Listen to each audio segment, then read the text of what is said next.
Bismillahirrahmanirrahim. Alhamdulillahirrahmanirrahim.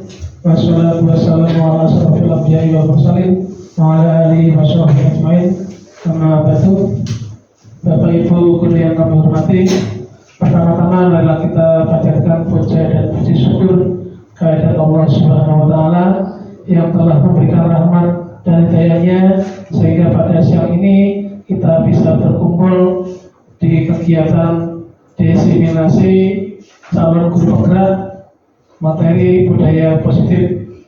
Kemudian yang kedua, shalawat serta salam marilah kita aturkan kepada junjungan kita Nabi Agung Muhammad SAW yang telah membimbing kita dari zaman gelap gulita ke zaman yang terang benderang. Bapak Ibu yang kami hormati, pertama kali saya ucapkan banyak-banyak terima kasih atas kesediaannya, atas waktunya untuk mengikuti kegiatan diseminasi yang merupakan salah satu tugas saya di program pendidikan calon guru penggerak. Ini program wajib yang harus kami laksanakan. Kemudian menyangkut materi diseminasi, ini sebenarnya sudah pernah disampaikan oleh kami sebagai komite sekolah untuk sekolah penggerak. Materi budaya positif nanti larinya ke restitusi, bagaimana menerapkan disiplin ke anak-anak. Baik Bapak Ibu, akan segera kami mulai. Saya tidak menggunakan yang sini tapi menggunakan TV.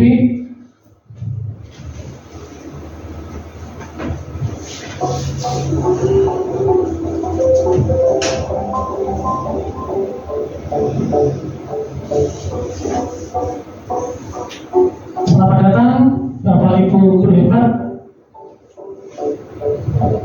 Nah, jadi adalah aksi nyata modul 1.4. Kebetulan di program pendidikan calon guru penggerak itu ada 3 modul. Modul 1, modul 2, modul 3. Modul 1 itu modul 1.1, 1.2, 1.3, 1.4. Kemudian ini satu modul ini saya pelajari selama 2 minggu. Dan ini adalah akhir modul yang mana saya harus melaksanakan aksi nyata, yaitu diseminasi budaya positif ke rekan-rekan Bapak Ibu guru di satu sekolah. Kemudian jadi saya adalah CGP itu calon guru penggerak angkatan 10. Kemudian ada Bu Erna Yuliati, beliau adalah pengajar praktik saya minggu kemarin kesini dan tiap bulan pasti kesini mendampingi saya. Kemudian satu lagi Ibu Sri Widowati selaku fasilitator penggerak di kelas saya. Kalau sekolah penggerak kita fasilitnya Bu Ida yang beliau sekarang masih ibadah haji ini. Jadi beliau berdua yang mendampingi saya selama pendidikan calon guru penggerak.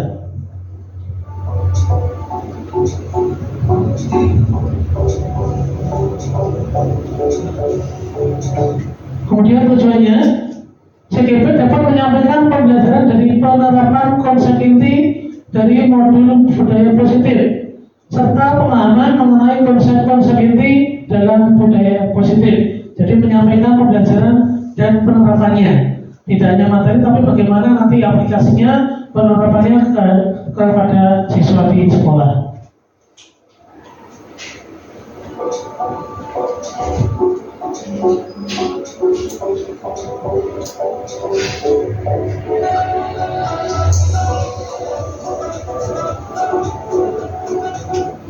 Kemudian agenda kita hari ini yaitu pertama adalah pembukaan, kemudian yang kedua itu kemarin lupa saya edit tulisan yang satu yaitu materi diseminasi, kemudian nanti ada sesi tanya jawab 15 menit, kemudian penutup. Itu idealnya jadwal yang kami agendakan, tapi nanti bisa melebihi atau mungkin lebih dari itu tergantung situasinya. Jadi kita situasional agak santai mawar, tapi secara formal seperti itu kitanya.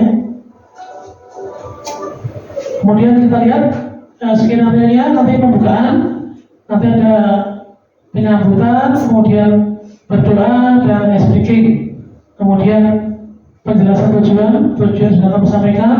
Kemudian penyampaian kesepakatan itu juga tidak perlu. Kemudian yang materi, nanti mereview materi yang sudah kami pelajari. Kemudian tanya jawab itu tidak perlu berdiskusi kelompok, ya, tapi cukup tanya jawab. Kemudian yang terakhir adalah penutup, isinya adalah refleksi dan doa.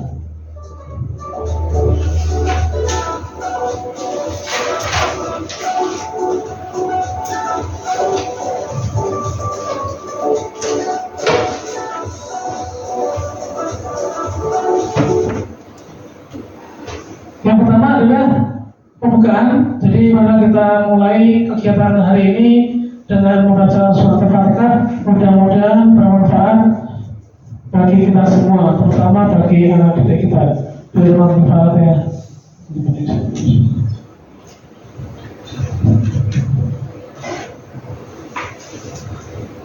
Baik, terima kasih. Kemudian ice breaking ini saya lewati saja, ya. Karena nanti agak lama, nanti kalau kita jenuh baru ice breaking. Nah, kemudian ini yang akan kami jelaskan mengenai konsep-konsep budaya positif. Pertama adalah perubahan paradigma belajar. Kedua adalah disiplin positif. Yang ketiga adalah motivasi perilaku manusia. Yang keempat adalah kebutuhan dasar manusia. Yang kelima adalah posisi kontrol restitusi. Yang keenam adalah keyakinan kelas. Dan yang terakhir adalah segitiga restitusi. Ini adalah konsep-konsep yang kami pelajari dalam materi budaya positif.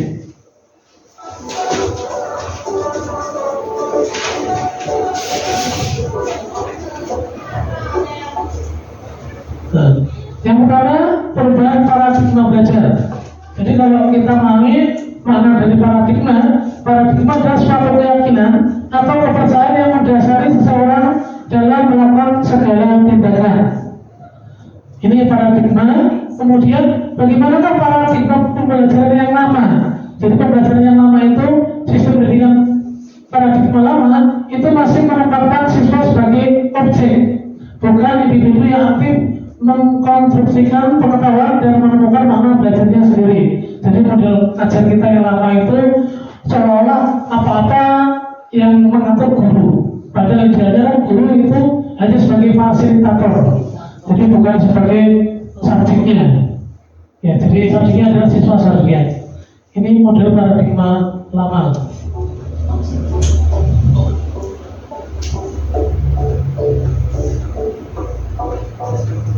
Kemudian kalau kita lihat perubahannya, konsep pembelajaran lama dan baru. Kalau yang baru, seperti yang kami sampaikan, konsep pembelajaran inovatif berpusat pada siswa. Guru hanya berperan sebagai fasilitator dan motivator. Jadi tugas kita adalah memfasilitasi. Makanya kalau menurut pembelajaran Ki Hajar Dewantara, pendidikan itu adalah menuntun siswa, menuntun murid sesuai dengan kodrat alam dan kodrat zaman, sesuai dengan zamannya, sesuai dengan alamnya. Kita tidak boleh mengatakan, loh, zaman kami seperti itu dulu, kan beda zamannya, beda alamnya, sudah beda jauh. Makanya strategi kita, modelnya pengajaran itu sudah berbeda, menyesuaikan dengan zamannya dan alamnya, harus sesuai. Kita yang pintar-pintar beradaptasi. Kemudian kalau kita lihat yang lama itu masih teacher center, yang dimana sebagai transfer ilmu dari guru kepada siswa, sehingga guru menjadi satu-satunya sumber belajar. Jadi seolah-olah hanya menunggu informasi dari gurunya. Jadi ilmu itu semuanya dari guru. Kalau nggak dari guru tidak dapat ilmu itu dulu. Ya, makanya mencatat, ya, kemudian harus mendengarkan, memperangkat dan sebagainya, itu paradigma lama. Dan juga modelnya hampir semuanya seperti itu. Tapi kalau baru, banyak sekali model pembelajaran yang harus kita kuasai dan kita terapkan di kelas-kelas. Sesuai dengan apa? Sesuai dengan minat dan kesiapan belajar anak. Jadi anak yang satu dengan yang lain pasti berbeda. Makanya dikenal dengan nama pembelajaran berdiferensiasi. Ya, jadi kita harus melakukan asesmen awal untuk mengukur kesiapan siswa, minat siswa, kemudian baru kita menyusun strategi pembelajaran yang tepat biar sesuai.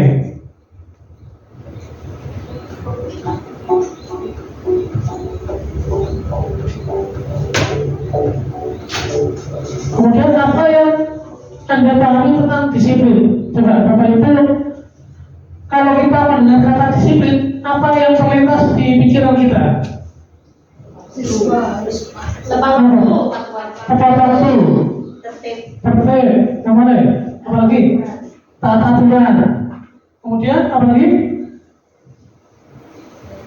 Apa lagi? Mungkin kalau dengar kata disiplin, ya. Kelihatannya berat nggak disiplin itu? Berat ya. Kalau sekilas, kalau mendengar disiplin kelihatannya sangat merepotkan ya, juga berat. Kita harus melaksanakan seolah-olah harus dipaksa seperti itu. Itu yang terlintas dalam benak kita.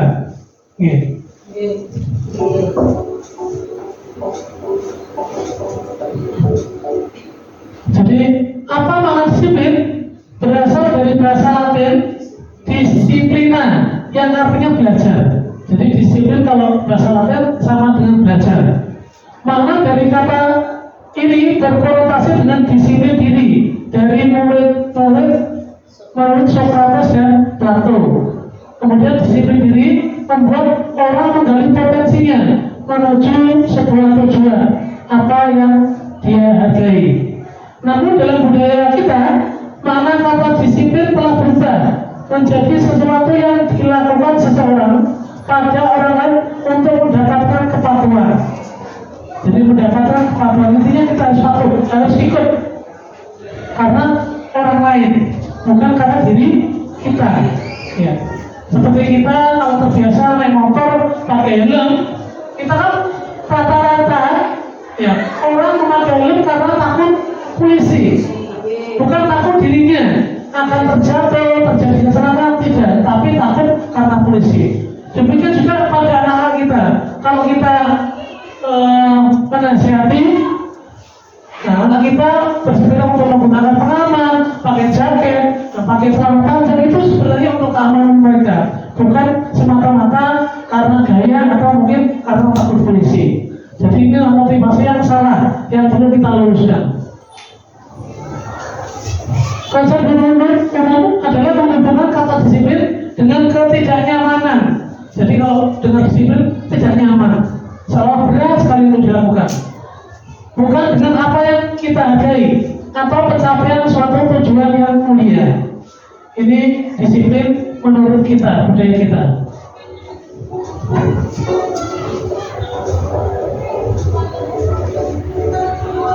Sekarang kita ke disiplin positif.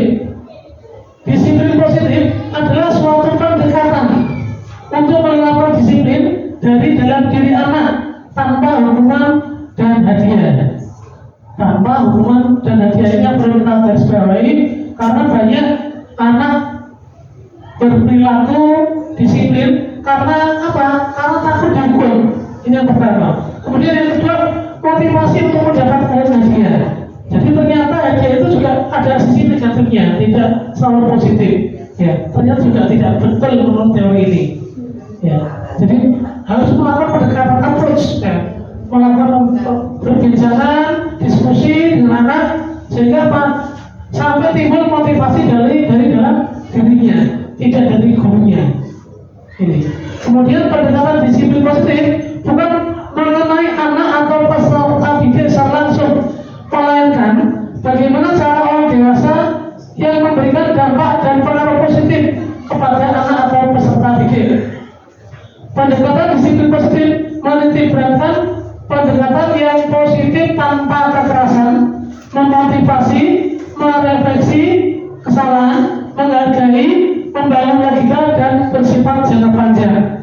Ini makanya ada itu saya sering istilahnya berdiskusi dengan teman-teman. Kemarin hari itu saya dengan Bu Emma dan teman-teman tuh sempat mengatakan begini, Bu, saya itu ingin sekali ada satu Senin saja tanpa anak-anak dimarahi. Kita ingat setiap hari Senin itu anak pasti dimarahi, tetapi dampaknya tidak ada. Waktu itu anak-anak tertib, tapi hidupnya kembali lagi. Demikian juga aturan yang lain. mulai dari sepatu dilepas. Pernah Pak Sugeng itu sepatu dikumpulkan, ya, kemudian nyeker atau istilahnya nggak bawa alas kaki, tapi nyatanya apa? Kembali lagi.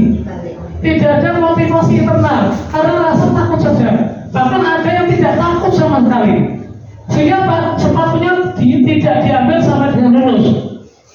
Tahun kemarin itu sampai satu sak itu sepatu nggak diambil, tas juga, ya. Jadi anak-anak merasa tidak terbebani sama sekali. Berarti apa? Tidak ada motivasi dari manapun. Inner tidak ada, ekster tidak ada. Nah, ini yang tugas kita. Bagaimana menumbuhkan motivasi anak-anak.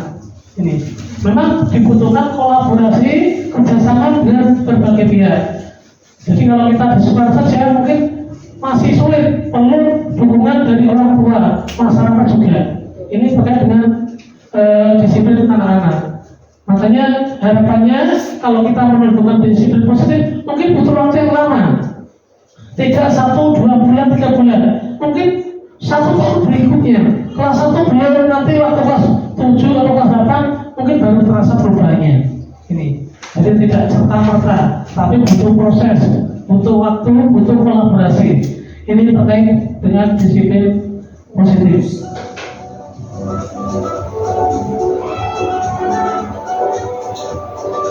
Kemudian tujuan disiplin positif, 1, menanamkan motivasi. Yang pertama motivasi internal biar tumbuh, kemudian menghargai diri sendiri. Jadi anak itu berbuat sesuatu karena menghargai dirinya, bukan karena temannya, bukan karena orang lain. Jadi intinya karena dirinya. Sama dengan kita, ya. Maaf kalau kita misalkan cek, oh saya takut karena nanti mungkin kalau telat dapat sanksi, takut mungkin TPP tidak cair. Ini yang masih motivasi eksternal. Makanya kita mulai, oh ini tanggung jawab kita, hargai diri kita. Ini yang sulit, ya. Jadi memang butuh waktu, butuh berproses. Ini itu menghargai diri sendiri. Kemudian 3, tidak terpengaruh adanya hukuman dan pujian. Jadi artinya apa? Tidak pengaruh oleh motivasi luar, ya. Tidak, oh ini Pak Dwi ini rajin karena apa? Maunya dipuji. Oh ini Pak Arifin itu rajin masuk kelas. Nah, tidak seperti itu. Tetapi kewajiban kita, bagaimana kita masuk kelas, bagaimana kita menangani siswa, bagaimana kita mengajar dengan baik, ini menjadi kewajiban kita. Bukan karena semata-mata karena aturan, karena takut kepala sekolah, ini justru tambah salah lagi. Jadi kalau kita saya pribadi ada dan ada kepala sekolah itu tidak berpengaruh dengan tugas dan kewajiban kita. Intinya kita laksanakan ya sudah. Yang jelas kita malah punya tanggung jawab, baik secara moral kepada siswa, kepada sesama, dan yang terpenting kepada Tuhan Yang Maha Esa. Ini yang paling penting. Jadi tanggung jawab diri kita, karena itu adalah tugas kita, kewajiban kita, hidup kita di sini. Monggo, ayo kita benar-benar melaksanakan dengan terus, dengan semampu kita, bukan semau kita. Ini intinya kita punya motivasi internal. Ini cuma kadang itu untuk tumbuh itu kan banyak faktor. Kadang juga kita sudah termotivasi internal, kemudian ada kegiatan eksternal atau motivasi yang membuat kita luntur. Misalkan gini, saya sudah rajin, kemudian kok saya sekali aja nggak masuk kelas sampai sesuatu, kebetulan dari kepala sekolah kekonangan. Sedangkan si A yang nggak pernah ngajar, kerjanya tidur, nggak pernah ketahuan. Akhirnya saya apa yang males, nggak adil, kan begitu? Ya. Nah, ini pola pikir seperti ini yang sulit kita hilangkan. Dan ini manusiawi, dan itu sering terjadi di mana-mana. Ya seperti itu. Memang kalau keyakinan saya, Tuhan itu kalau melihat orang sudah berbuat salah, dibiarkan salah terus tidak ngomong. Tapi harus nggak tahu salah sekali saja pasti konangan. Berarti diingatkan, ojo sampai salah. Nah, ini makanya kita bersyukur kita diingatkan. Jadi seperti itu. Ini realita kenyataan yang kita hadapi. Pertama yang muda-muda menikah, saya sangat berharap betul harus punya motivasi internal, motivasi dari diri kita. Karena apa? Masa depan panjang masih panjang. Panjang sekali. Apalagi kita masih punya anak putra putri di rumah, ya. membimbing mereka harus bagaimana ya. Kita nggak tahu nasib kita, jadi jangan kemudian wah aku GTT saya GTT bayarin KPI SRP, tidak seperti itu ya. Jadi kalau jangan tanya kepada kami yang sudah agak tua, yang sudah mau pensiun, dulu itu GTT rasanya seperti apa, bayarnya berapa. Jadi kalau saya bercerita dari saya, sebelum saya jadi guru, saya itu menikah pengangguran, ya, menikah dulu. Saya tidak mikir dikasih makan apa, tapi saya positif thinking saja sama Tuhan. Insya Allah nanti ada jalan. Ya, selama kita berprasangka baik, ini katanya Gus Bahan, ya, ini di pengajian Gus Bahan, makanya kita harus selalu berpositif thinking, berprasangka baik pada Allah. Ya, ini insya Allah kita masih nanti bisa masuk surga. Pokoknya prasangka baik. Jangan sekali berprasangka jelek kepada Tuhan. Nih, ini katanya Gus Bahan, tapi saya berusaha mengikuti. Nih, di jalan saja. Jadi betul monggo yang masih muda-muda, Pak Agung juga setengah muda loh, Pak. Masih muda. Itu kan loh, Pak. Belum sertifikasi loh. Belum Pak, sampai kan usianya harus rajin. Ya, rajin juga. Orang-orang loh, orang di rezeki itu pasti ada. Sesuatu itu pasti datang. Cuma kita nggak tahu kapan. Ini yang harus kita tanamkan. Pak Adiknya juga jangan kecil hati. Loh saya udah GTT, mau menikah mau makan apa? Jangan mikir seperti itu. Ya. Betul, jangan seperti itu. Hilangkan itu jauh-jauh. Kamu harus percaya, yakin betul. Percaya diri, percaya pada yang kuasa. Jangan sesuatu dengan tulus, ya. Nggak usah mendengarkan mungkin masukan yang tidak pas, ya. Ini. Kemudian yang keempat, berperilaku baik berdasarkan nilai-nilai kebajikan. Jadi nilai-nilai kebajikan. Apa itu nilai kebajikan? Nanti kita bahas.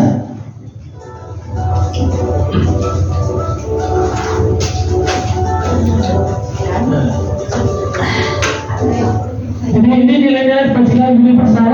Artinya nilai-nilai yang berlaku secara umum, secara keseluruhan. Tidak hanya berlaku pada satu sekolah, dua sekolah, tapi hampir semua orang menganggap nilai ini baik. Jadi nilai-nilai kebajikan adalah sifat-sifat positif manusia yang merupakan tujuan mulia yang ingin dicapai setiap individu. Setiap individu pasti ingin baik, tidak ada satu orang pun inginnya jelek. Bahkan orang yang berbuat salah itu pun inginnya baik, cuma caranya salah, cara yang salah. Ini, jadi ini. Kemudian nilai-nilai tersebut bersifat universal dan lintas bahasa, suku bangsa, agama maupun latar belakang. Jadi dianggap baik menurut semua orang, tidak hanya menurut beberapa kalangan, tidak hanya menurut beberapa suku, beberapa negara, tapi menurut semua orang itu dianggap baik.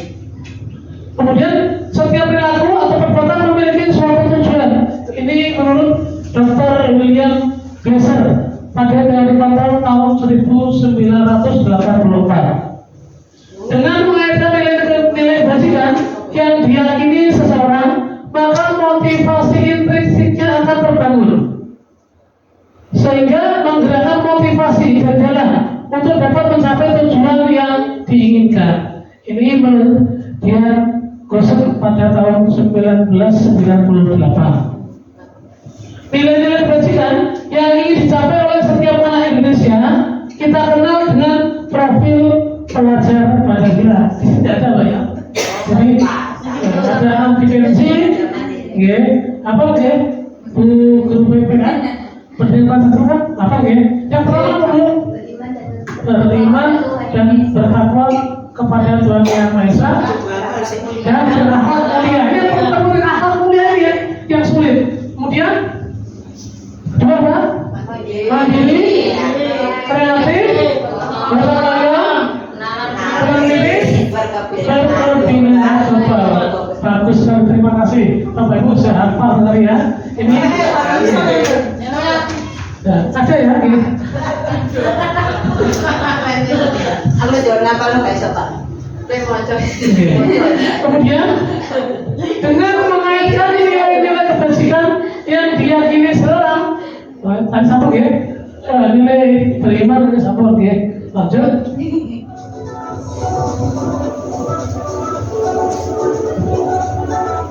Nah, jadi ini adalah nilai-nilai kebajikan.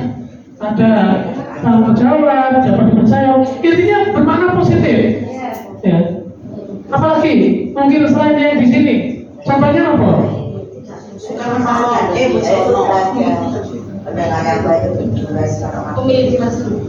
Namanya itu berempati, ada komitmen, gotong royong, kerjasama, konsumsi bermakna positif atau negatif? Tepat waktu, gitu. Jadi ini intinya nilai-nilai positif, bahagia juga betul sekali ya. Makanya kita ingin bagaimana caranya bahagia. Kalau saya mulai isu bahagia ya. Ini yang perlu kita ubah. Bagaimana caranya anak-anak itu bahagia di sekolah. Makanya dulu diajak dengan orang pernah mengatakan pendidikan adalah taman. Taman itu kan tempat bermain yang menyenangkan. Ada taman yang tidak menyenangkan. Taman apa? Kan pasti menyenangkan ya taman itu. Dan indah. Kalau buruk namanya bukan taman ya. Jadi idealnya taman itu menyenangkan, indah, kemudian tempat yang rekreasi, ya, mengikuti ini, ya, bersantai, ya, ini taman.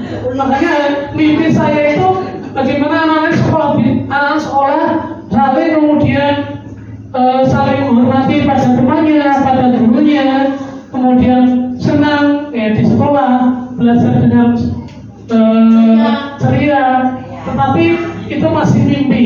Dan saya yakin semuanya bermimpi seperti itu. Kita tidak ingin ke sekolah marah-marah ya. Kan silakan marah-marah. Nah, ini yang perlu kita ya. Nanti kita diskusikan pada materi posisi kontranya ada. Pemicunya. Apa itu? Komisinya apa? Ya.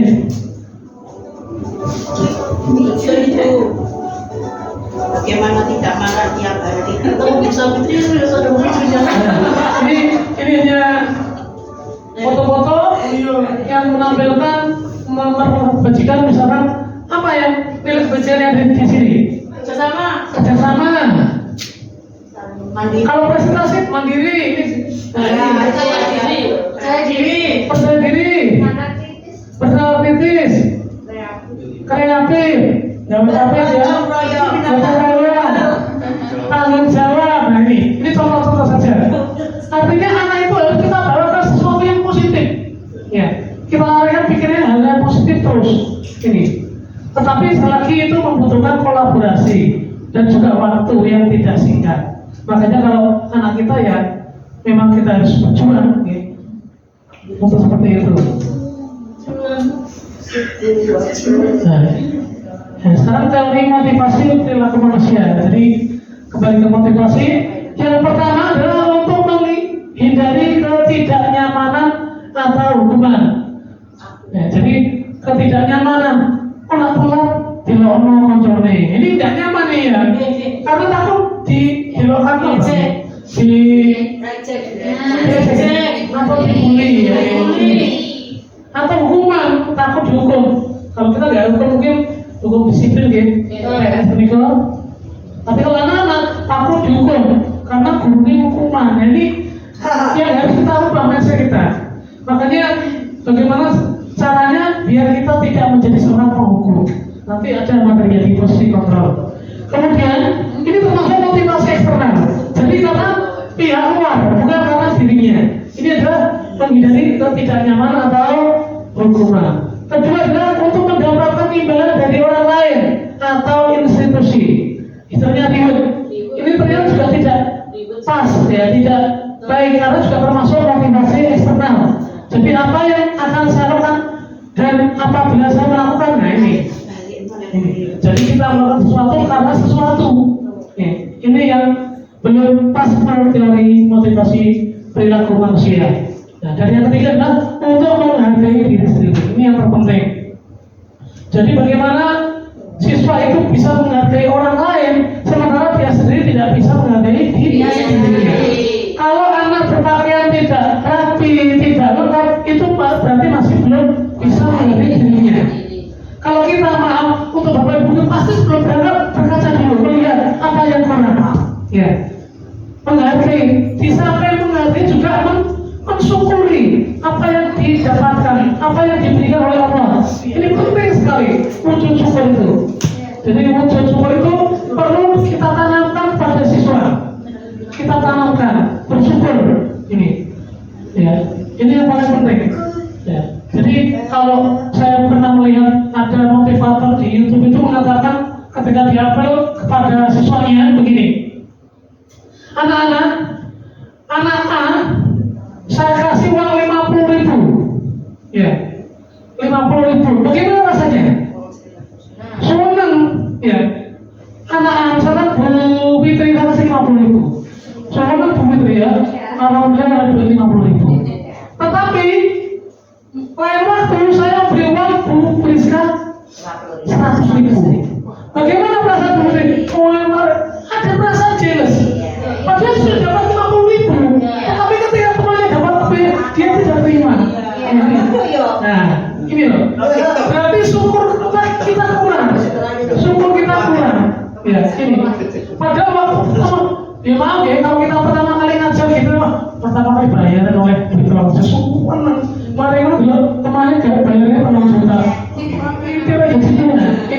Ini yang perlu kita hilangkan. Dan itu memang sulit. Ya. Maaf ya teman-teman yang masih gitu memang merubah mindset seperti itu sulit, manusiawi sekali. Apalagi kerjanya sama, tanggung jawabnya sama, kok bayarnya nggak bodoh. Ada seperti itu ya. Ini yang perlu sulit kita hilangkan. Tapi sebisa mungkin monggo kita berusaha.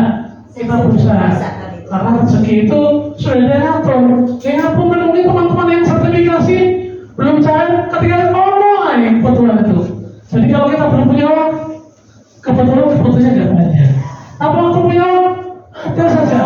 Semua TV rusak lah, laptopnya rusak, ada saja.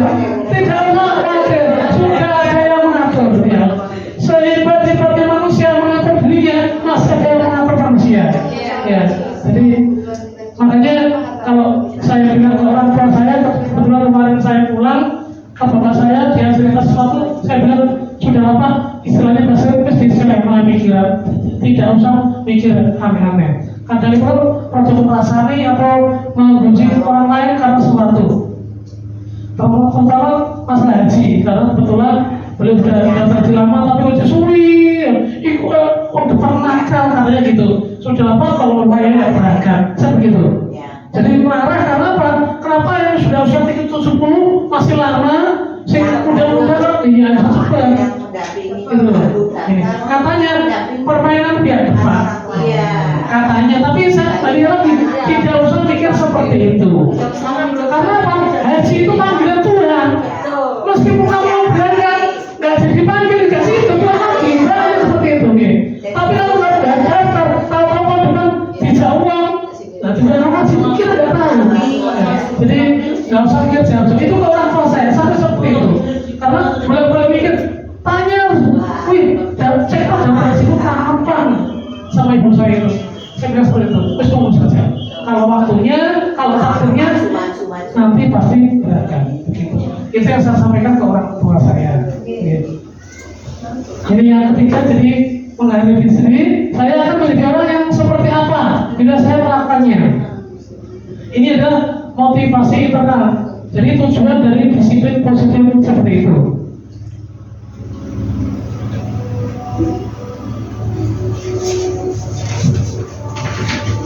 Nah, ini menurut Ki Hajar Dewantara, merdeka, menurut Ki Hajar Dewantara, merdeka itu artinya tidak hanya terlepas dari perintah, akan tetapi juga misalkan membuat pemerintah diri sendiri, artinya mengontrol dirinya. Ya, sing menyuruh kita itu diri kita, bukan orang lain. Ya, jadi kita merasakan tanggung jawab kita. Apa yang harus kita perbuat, apa yang harus kita laksanakan. Ini yang terpenting. Makanya maaf kalau saya sendiri terus terang saya tidak suka pemerintah. ketika saya di rumah melihat hujan kotor, saya kerjakan. Selama saya tidak situ, saya tidak perintah anak saya. Bukan berarti saya tidak fiktif. Saya ingin kesadaran mereka, tapi itu sulit. Tapi saya berusaha seperti itu. Jadi saya tidak perintah ini. Termasuk kalau kelas, ya, kemudian melihat papan kotor, saya sering anak-anak yang pikir silakan di hapus, tapi ditunggu 2 menit dari masuk. Ya, kalau kita coba memberi teladan. Ingat so si Klodo ya, ingat radio dalam kapsul penyuli antara ini. Nah ini menurut ya jadi kontrol ya. Jadi yang depan memberi contoh, yang tengah memberi motivasi, yang belakang memberi dorongan. Ini menurut kegiatan di kontrol.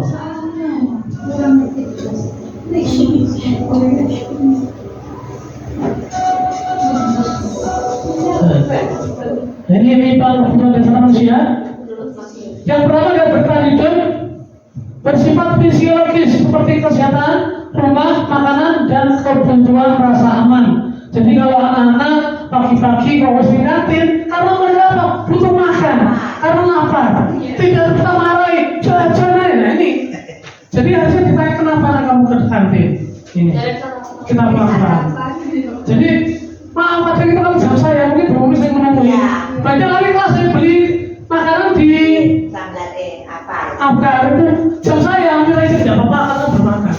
Pokoknya jujur loh ya, bermakan. Tidak membawa seperti mungkin ada kan kayak Imam sama Dennis itu kan ada bohong. Kalau yang jujur tidak apa-apa saya makan, anak-anak makan. Silakan beli, asalkan tertib sampahnya dibuang di tempat sampah. Dan ya mohon maaf kalau mungkin ada teman saya nggak boleh melarang makan di dalam kelas. Kalau saya tidak apa-apa, yang penting sampahnya dibuang pada tempatnya.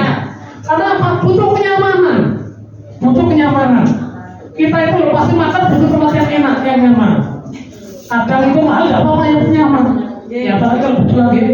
Nah, butuh tempat yang nyaman. Ini kebutuhan dasar manusia. Oke, betul sekali ya.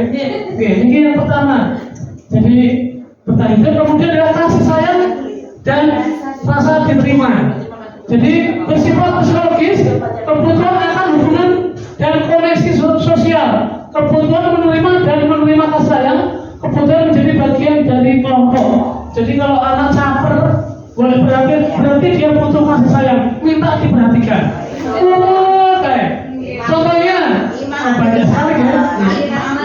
Dan mohon maaf, siswa kita itu banyak yang kurang kasih sayang. Kenapa? Karena baik keluarganya, satu banyak yang ikut neneknya. Oke. Kedua orang tuanya pagi-pagi pulang malam, ya. Kemudian broken home sudah banyak. Jadi memang faktornya sangat kompleks, Niko. Ini adalah kasih sayang. Kemudian merasa diterima di kelompoknya. Ini. Kemudian kebutuhan yang ketiga adalah penguasaan, bersifat psikologis, pengakuan atas kemampuan kekuatan untuk mencapai sesuatu, memiliki rasa harga diri, bisa membuat perbedaan diakui dan dihargai, ingin muncul, loh saya lo mampu, saya lo bisa, ada seperti itu, karena itu sudah kebutuhan. Okay. Ini adalah kebutuhan dasar yang 3, 2, 5.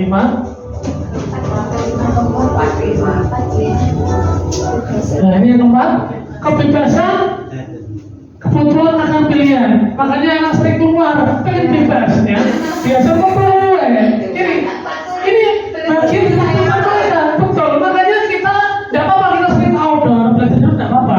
Tapi tidak sering terus, selalu ya. Ya, tapi tidak perlu ada teori bareng-bareng ya. Kalau jamnya materi nggak bisa ya. Materi itu pengetahuan praktek. Penting. Kalau materi itu harus disampaikan. Betul sekali. Tanpa pengetahuan maka tidak ada tampilan. Betul. Jadi syarat pertama berarti utama dulu. Dasar-dasarnya teorinya apa? Bagus Pak Agung ya. Soal itu ya. Mudah-mudahan istimewa Pak. Amin. Jadi kayak jam kau nak jeruk. Ini kurikulumnya kan 3. Idealnya 2 di luar, 1 di dalam. Ini menurut. Tapi tidak apa-apa kalau misalnya 3 jam Sama masukkan order, apa itu hak prerogatif panjenengan, tergantung pada masing-masing. Tapi sini dilarang itu apa beli. Nah, itu saya kelima ya. Kalau yang 4 saja ada 3. Oh iya, oke. Ya Pak Ketua. Berlima.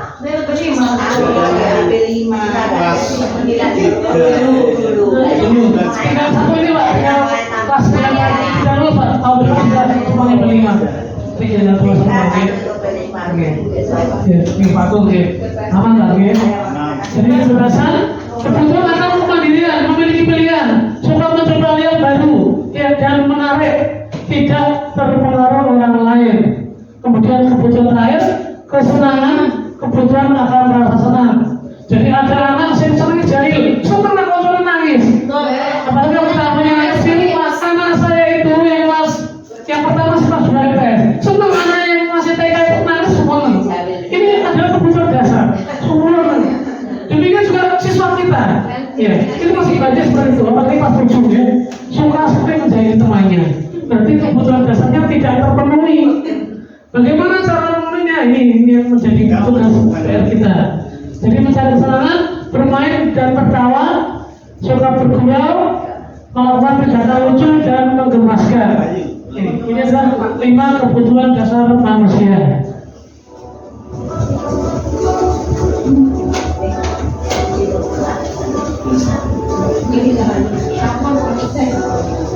Nah ini 5 posisi kontrol yang wajib kita ketahui. Ini maaf ini sebenarnya gambar apel. Oh ini ternyata saya jadikan video hilang gambarnya.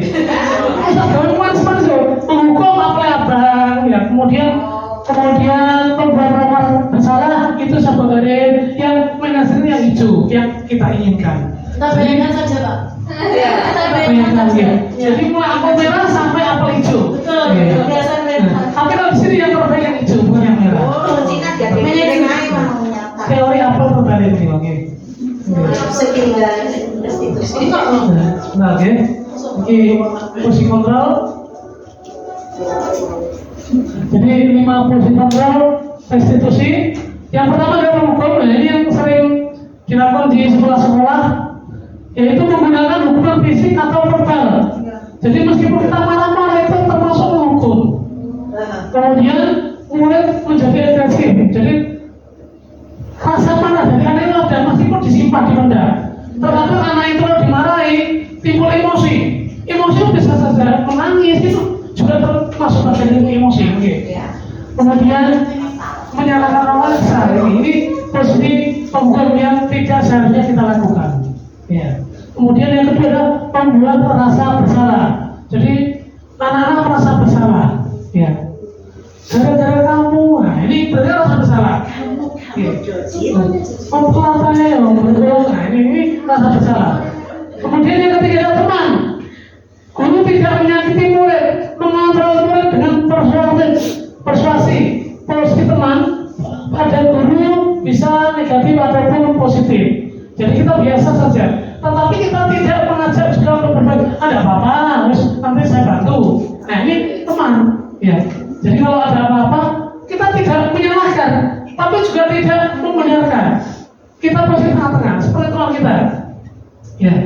Jadi misalkan kelas sekolah, ya sudah, sahabat saya ada apa-apa nanti dibantu sama teman-teman. Saya bantu ini sebagai teman.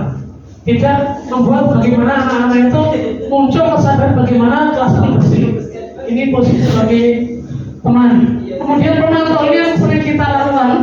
Posisi pemantau berdasarkan peraturan dan konsekuensinya. Kamu terlambat 5 menit, aturannya jam berapa? Nah ini pemantau. Jam 7 Pak. Sekarang jam 7:10. Nah, kamu telat berapa menit dan sebagainya. Ini pemantau karena kita apa? Mengacu pada aturan yang sudah ada. Konsekuensi yang harus diambil. Ya. Kemudian mengandalkan data yang tepat, ada dasarnya. Kemudian catatan sebagai bukti, ditulis bahwa ini si A terlambat, nah ini buku pelanggaran ya, jadinya. Ini yang baca diterapkan seperti itu. Tetapi yang paling diharapkan adalah posisi kita sebagai manajer, yaitu mempersilahkan murid mempertanggungjawabkan perilakunya, menemukan solusi atas permasalahannya. Jadi kalau murid terlambat tanya, kenapa kemudian tidak apa-apa, setiap orang pasti pernah terlambat, mungkin kenapa, kemudian ujung-ujungnya kira-kira biar tidak terlambat bagaimana, sampai nanti timbul kesadaran, oh begini Pak biar tidak terlambat, besok mungkin saya akan minta raya, bangun pagi dan sebagainya, seperti itu. Jadi tidak langsung kita hukum, kita cut, ya. Ini idealnya seperti itu. Okay. Ini posisi kontrol kita. Sekarang kita lihat selama ini kita banyak di mana? Di pembuatkah, pembuat rasa bersalahkah, temankah, pemantokah, apakah manajer? Manajer bagus sekali. Dengan ini paling merayu, makanya kayak manajer ya. Memang dulu pintar begitu ya. Harus. Tapi dia. Lanjut.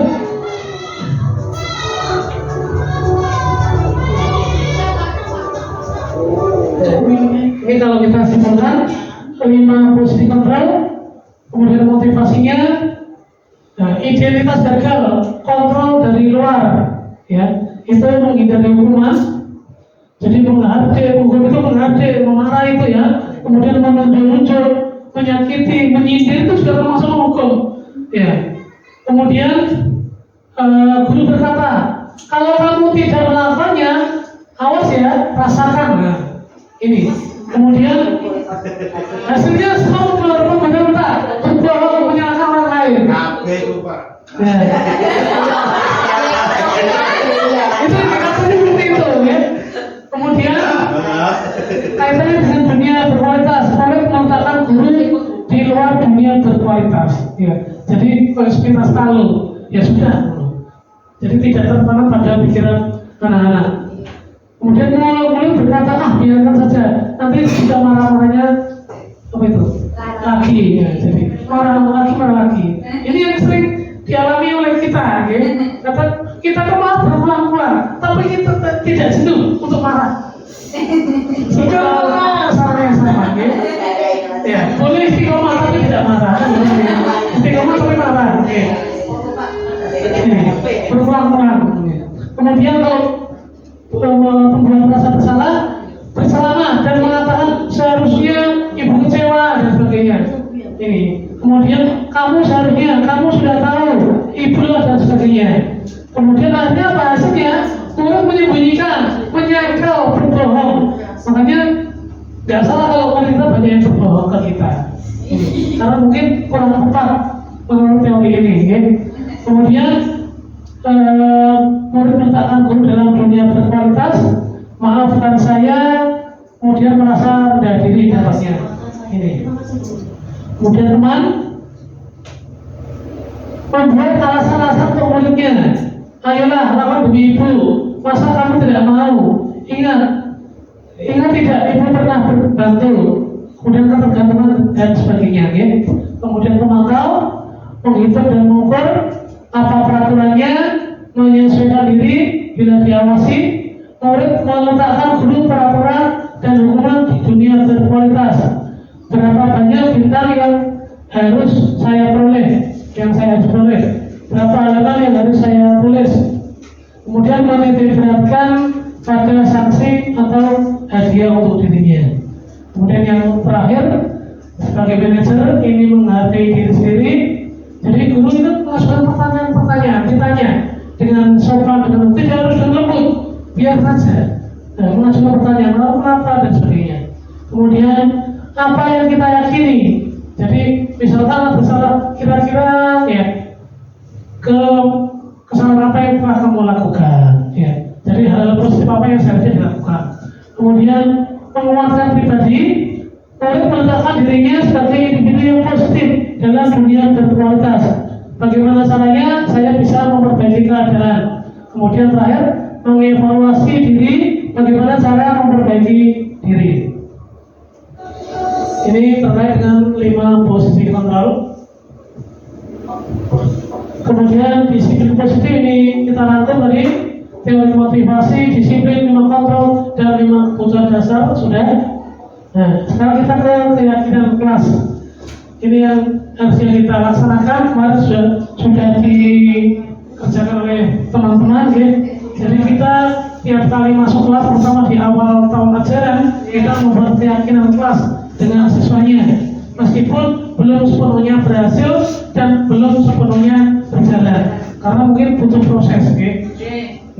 Jadi merupakan nilai-nilai kebajikan universal yang disepakati secara tersirat dan tersurat, lepas dari latar belakang suku, negara, bahasa maupun agama. Jadi ini melibatkan siswa. Jadi anak-anak itu kita tanya nilai-nilai kebajikan, nilai-nilai universal yang baik seperti apa yang harus mereka punyai. Caranya, satu, siswa menulis keyakinan yang mereka inginkan. Dua, guru dan siswa mengulas keyakinan yang telah tertulis. Jadi kita bahas yang keyakinan apa yang sudah ditulis. Kemudian tiga, memilah keyakinan kelas mana yang perlu ditaati, dilaksanakan. Empat, mengubah keyakinan kelas menjadi kalimat positif. Kemudian lima, mengecek dan menyepakati keyakinan kelas. Jadi harus dengan kalimat atau kata-kata yang positif.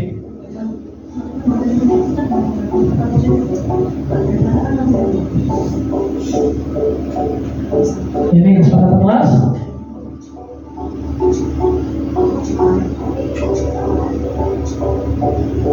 Jadi kegiatan penerapan paling waktu saja.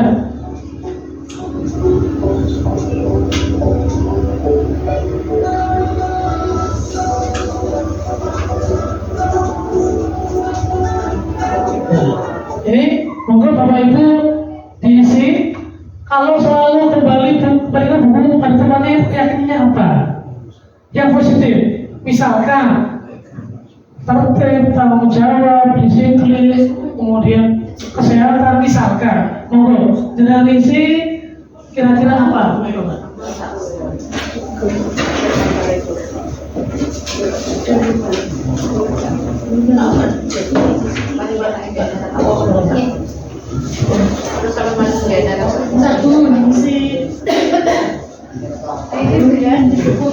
Kelompok tidak pernah ya, kelompok meja yang sangat baring ya, kemudian kelompoknya Arifin, kemudian nanti Bu Kira sama Pak Agung, monggo disepakati kira-kira nilai apa? Apa nomornya itu ya? Itu ada nilai apa ya?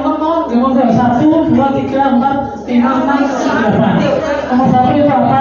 Ya. Dilarang mengganggu orang lain, apa keyakinannya?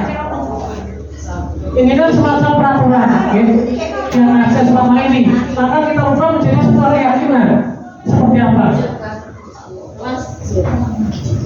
Mas aku dapat yang keyakinan, misalkan kesehatan. Nah, itu apa ya? Selalu kembalikan ke tempatnya. Bukan terima. Keyakinan. Kerapian seperti apa?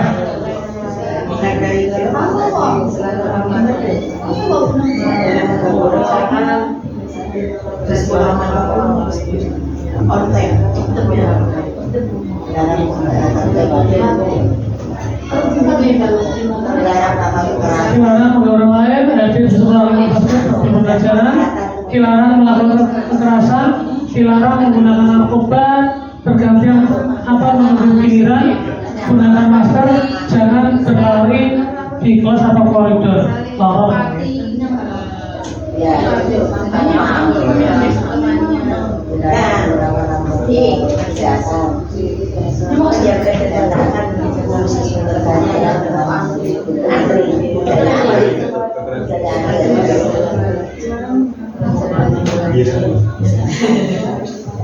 Intinya kita membuat sebuah kata positif, ya.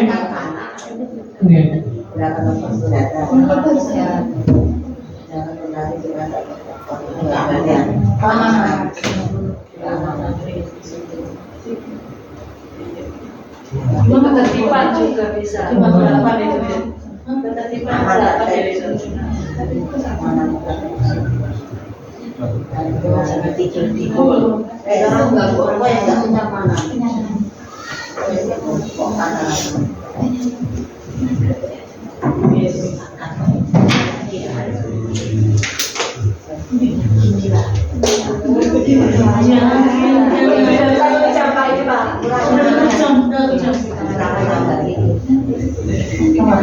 Dia refleksi. Sudah Pak. Sudah Pak. Sama? Abon. Sama ngobrol kita lihat bagaimana hasil diskusi pembangunan dan kelompoknya. Kita lihat apakah sudah tepat atau belum. Nah ini. Betul. Jadi kamu jawab ya. Kemudian menghormati orang lain. Iya. Kemudian 5 menit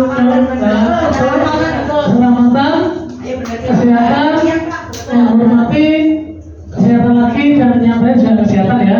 Ini keamanan. Jadi ini yang kita tanamkan tapi agak sulit untuk dicerna bagi siswa memang butuh proses selama ini anak lebih kenal dengan istilah peraturan kemudian lanjut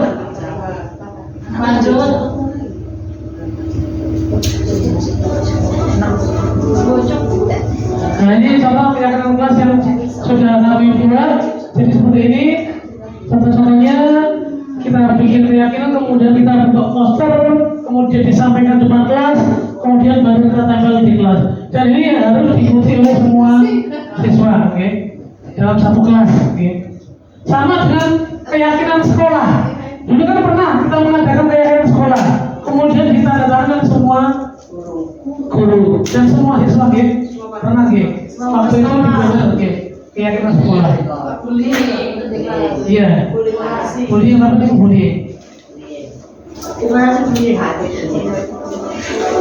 nah ini yang paling penting dalam mati belajar seketika restitusi. Restitusi adalah proses penciptaan kondisi bagi murid untuk memperbaiki kesalahan mereka sehingga mereka bisa kembali pada kelompok mereka dengan karakter yang lebih kuat. Jadi menciptakan kondisi murid memperbaiki kesalahannya. Kemudian ada 3 langkah. Yang pertama adalah menstabilkan identitas atau stabilize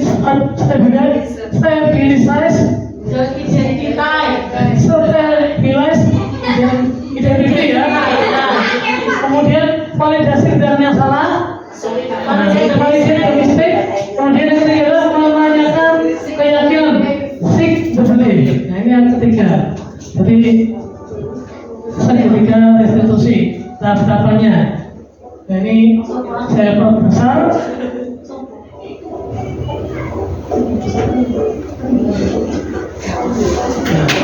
Ini yang pertama, apa sih menstabilkan identitas? Untuk membuat anak yang merasa gagal, karena bersalah menjadi positif terhadap dirinya. Jadi tidak merasa bersalah. Kemudian guru berkata, berbuat salah itu hal yang manusiawi. Tidak ada manusia yang sempurna. Bapak Ibu juga buat salah atau pernah salah. Kita pasti bisa menyelesaikan. Bapak Ibu tidak tertarik untuk mencari tahu siapa yang benar, siapa yang salah. Ya. Jadi kalau anak bertengkar, tidak usah dicari mana yang benar, mana yang salah. Kita tanya satu persatu, permasalahannya apa. Jadi tidak, kamu benar, kamu salah. Kemudian kalau kamu menyalahkan dirimu sendiri, terus-menerus, apakah kamu bersikap baik pada dirimu sendiri? Ini menstabilkan identitas.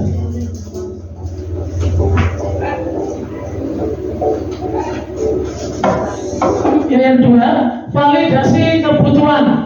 Membuat murid mengenali basic need atau kebutuhan dasar yang ingin dipenuhi ketika melakukan kesalahan. Pada dasarnya, setiap tindakan manusia tujuannya adalah memenuhi kebutuhan dasar.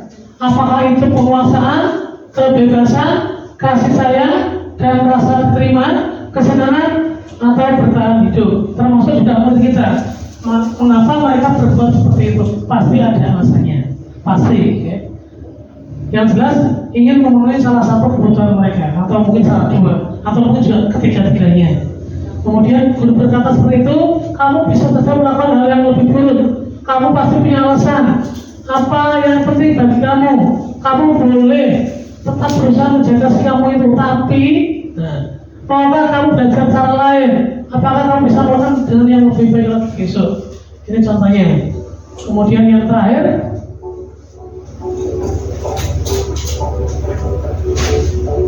nah ini menanyakan keyakinan kelas. Anak melihat kesalahannya dihubungkan dengan norma sosial dan nilai-nilai yang mendasari manusia berinteraksi dengan orang lain. Jadi menanyakan keyakinan, ya, keyakinan apa yang dipercaya oleh anak tersebut, keyakinan kelas apa yang sudah kita sepakati. Jadi guru berkata, apa nilai yang kita percaya di kelas? Misalkan anak pergi kantin untuk sarapan, kemudian masuk kelas telat, ya, ditanya alasannya dan sebagainya, dan kemudian terakhir katanya apa nilai yang kita percaya atau keyakinan kelas apa? Misalkan masuk kelas tepat waktu, mengikuti pembelajaran sesuai dengan waktunya dan sebagainya. Kemudian nilai-nilai universal apa yang telah kita sepakati? Kelas yang ideal itu seperti apa? Kamu ingin jadi anak seperti apa? Ya, apa yang kamu rasakan ketika kamu melakukan itu? Kamu menjadi orang yang seperti apa? Ini adalah contoh yang dikatakan oleh guru. Ini tidak perlu, ini contoh-contoh saja yang perlu dikatakan oleh guru, atau istilahnya intervensi 3 detik. Nah ini benar siapa yang saya lakukan, tapi ternyata di sini suaranya tidak muncul.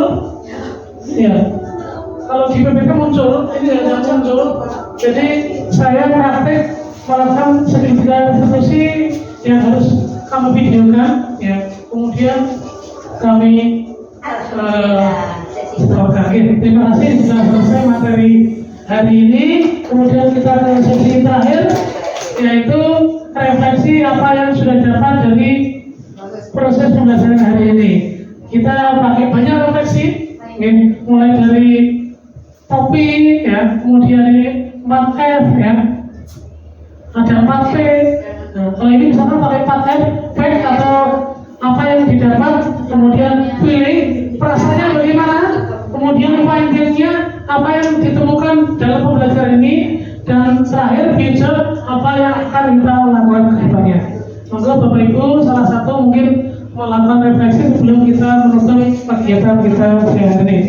Semoga siapa yang siap refleksi? Tidak? Oke, beda mundur.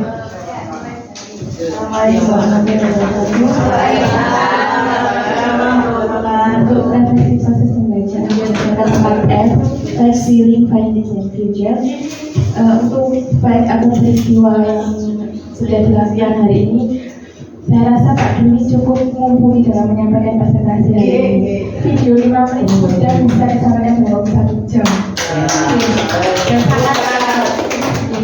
Kemudian feeling, perasaan saya di sini antusias, ya, karena ini bisa diterapkan di sekolah, di kelas maupun di sekolah. Ini antusias. Kemudian pembelajaran yang saya temukan dari berbagi aksi nyatanya Mbak Dwi ini, ya, banyak hal baru yang saya dapatkan, mulai dari yang tadi saya sedikit mencatat nih, dari paradigma belajar, ada perubahan, kemudian kebajikan universal, kebutuhan dasar manusia, profesi kontrol, sampai yang terakhir tadi diskusi.